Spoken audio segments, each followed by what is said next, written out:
Hi, my name's Sam Sloan. Welcome to this little mini tutorial on how to create a whiteboard with not only a picture in the background but also a video to try and encourage our participants in meetings, webinars, online learning events to actually engage and partake in those sessions. So what I'm going to do, I'm going to share my screen with you and I'm going to take you through this little tutorial.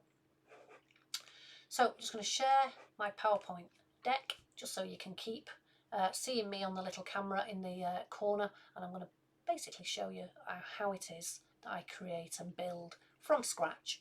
I've just a very simple whiteboard. So let's just say then I want a heading on this particular whiteboard. So I'm going to insert a text box because I'm probably going to want to put, I don't know, a question along the top, let's just say, for instance. So just for arguing's sake, let's just put question in there. I'm then going to drag that out. I'm going to center that text and I'm going to make that a little bit bigger just by simply clicking on the A at the top. Make it even a little bit bigger if we like. I'm then going to move that right up to the top until it sort of clicks in. I then want to fill it, because I want to fill it with a colour. I don't know, let's just say pale grey, just for argument's sake. So we've got the beginnings now of our whiteboard. We could just use this if we wanted. Could just use the plain Zoom whiteboard, of course, but we want it to be a little bit different. So I need a picture now to put in to this particular whiteboard. So I've already got a photo that I know I want to use, which is this one here. So I've already downloaded this in full resolution. In fairness, this is a paid for image that I sometimes use. So I'm going to copy this particular image. Let's just minimize that.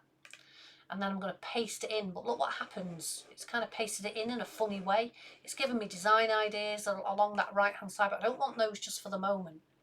So I might actually paste that picture into a slide, just a blank slide without that heading on. If I then use the design ideas, which is running along the top of your home menu in PowerPoint, and I select the one that is now full screen, and I have to pull it and I have to resize it so it doesn't look stretched or distorted. So if I now copy that full size image back to the main slide, let's just delete that one because that one's no good to us. Just get rid of that just because it's making it a bit smaller. And then bring that image in. So how do I now get that smaller? So I'm going to put my mouse at the top, I'm going to press Control, and that, as you can see, brings the image down without distorting it too much. So let's just say about there and let go. Drag it down to the bottom, making sure obviously it's staying symmetrical, and then pull it up just to make that tiny adjustment at the top. But if we use this as a whiteboard now, I'm not really going to be able to see any of the text on it. So if I right click, in fairness it's already brought it up, Format Picture is already open. So if I click on there, and the transparency, let's just say I make it, I don't know, 80%, all of a sudden now we've got background for our image. So I'm going to insert again a table this time, and let's just go down, let's use 8 lanes, but I might want to split the board in half. Depends what the task is, what the learners are going to do. So let's put a line in. So I've now got a table, but it's not see-through, is it?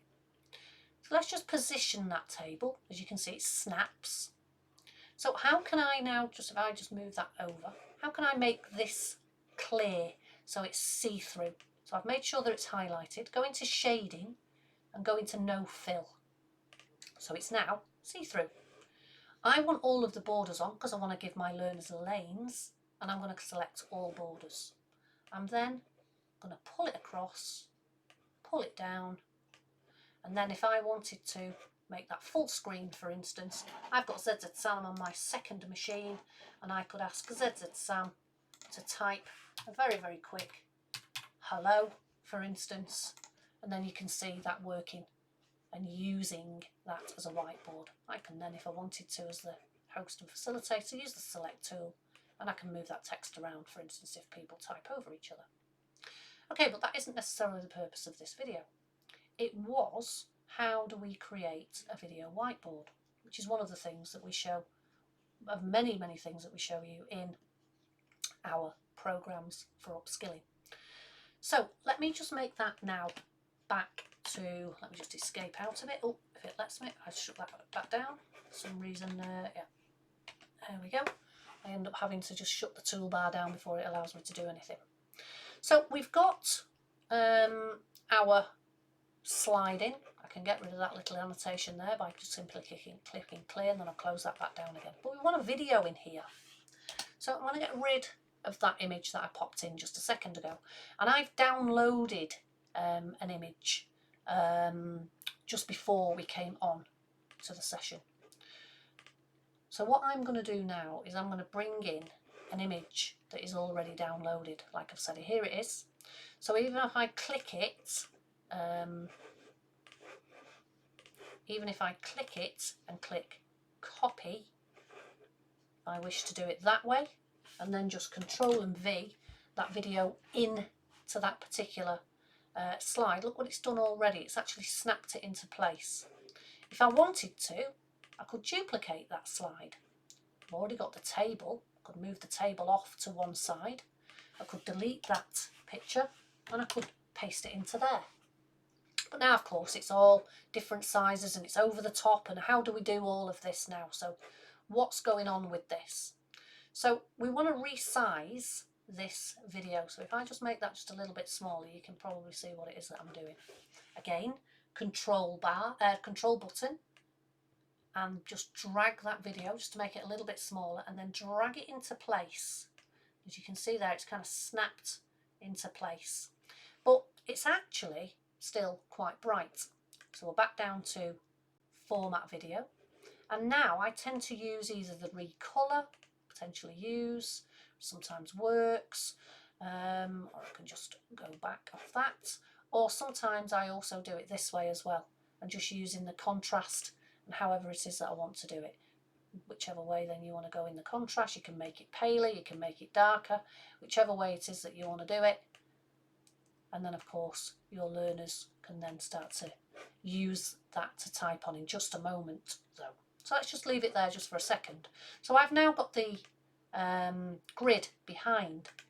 If I make that bring to the front, and I bring that, just before I kind of snap it in though, if I keep on that video format, if I just move that away just for a second, I'm on the video format here, and playback, if I loop until stopped, you'll see what that does in just a second when I start to play that video. So I'll just move that back here again, and then I'll just grab that grid. So let's make this one full screen. There we go, so that one's full screen. Let me get rid of that just for a second over at the top, and I'll just bring that annotation toolbar just so that sits up there as well. It's probably just a little bit out of your eye line there, but there we go. So I've got my annotation toolbar. Now I need to press on the mouse thing, on the mouse icon, and I can now press play on that video. And what that is going to do now is going to play in the background. So if Zed Sam now wants to type and to say hello again, this is me. Sorry, I'm doing it on my wrong what do you call it, computer, because I've got two working. It would help if I did it on the right one.